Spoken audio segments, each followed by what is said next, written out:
যুক্তরাষ্ট্রের নিরাপত্তা পরিষদের উপদেষ্টা জন কার্বি বলেছেন, ফিলিস্তিনের গাজায় যুদ্ধবিরতির প্রস্তাবে ইসরায়েল রাজি হবে বলে যুক্তরাষ্ট্র আশাবাদী। গাজার শাসক গোষ্ঠী হামাস এ প্রস্তাব মেনে নিলে উপত্যকাটিতে 6 সপ্তাহের যুদ্ধবিরতি কার্যকর হবে। স্থানীয় সময় রবিবার সকালে এবিসি নিউজকে দেওয়া এক সাক্ষাৎকারে জন কার্বি একথা বলেন। হামাসের পক্ষ থেকে আনুষ্ঠানিক সাড়া দেওয়ার অপেক্ষায় আছেন উল্লেখ করে তিনি বলেন, যুক্তরাষ্ট্র আশা করছে যত দ্রুত সম্ভব দুই পক্ষই যুদ্ধবিরতির প্রথম ধাপ বাস্তবায়নে সম্মত হবে।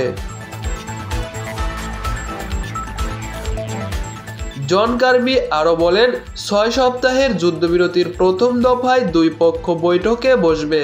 এ সময় তারা আলোচনা করে সিদ্ধান্ত নেবে যে দ্বিতীয় দফার যুদ্ধবিরতি কেমন হবে এবং তা কখন থেকে শুরু করা যাবে।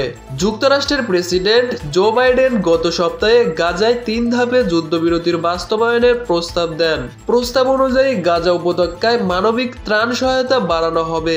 এছাড়া যুদ্ধবিরতির সময় কিছু জিম্মিকে মুক্তি দেবে হামাস। বিনিময়ে ইসরায়েলে কারাবন্দী থাকা ফিলিস্তিনিদের মুক্তি দেওয়া হবে। তবে ইসরায়েল সরকার বেশ কয়েকজন সদস্য যুদ্ধবিরতির প্রস্তাবে তীব্র বিরোধিতা করেছেন। ইসরায়েলের অর্থমন্ত্রী বেজালেল স্মোটরিচ ও জাতীয় নিরাপত্তা বিষয়ক মন্ত্রী ইতামার বেন গভির বলেছেন, হামাসকে নির্মূল করার আগে গোষ্ঠীটির সঙ্গে কোনো ধরনের চুক্তি সইয়ের বিরোধী তারা। গাজার রাফায় কয়েক সপ্তাহ ধরে ব্যাপক বিমান হামলা চালাচ্ছে ইসরায়েল। এতে বিপুল সংখ্যক মানুষের প্রাণহানি ঘটছে। বিষয়টি নিয়ে সোচ্চার গোটা বিশ্ব। এর মধ্যেই গাজায় যুদ্ধবিরতির প্রস্তাব নিয়ে আলোচনা হচ্ছে।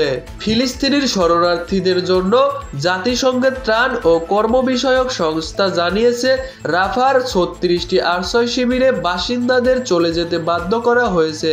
এতে আশ্রয় শিবিরগুলো এখন খালি।